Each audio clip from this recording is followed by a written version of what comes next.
repair world, you might find yourself with a client who wants to have their wedding and engagement rings soldered together. You will need 2 rings to solder together, a flat hand file, binding wire, a ring mandrel, easy solder that matches your metal, soldering equipment, flux, saving solution, rubber wheels, and a polishing machine with buffs. You will have to file into the head or setting to create a little nook for the band to sit.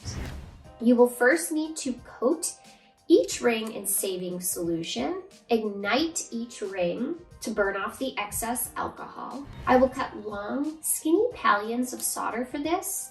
I will flux the rings and lay the solder on the inside of the bands. Once the solder has flowed, I will allow the rings to cool completely before pickling. So the rings are done pickling, and now it's a good time to remove the binding wire. You can do this with snips. If you work with wedding and engagement rings, chances are you will have a client request this type of repair. It's quick and easy when done correctly.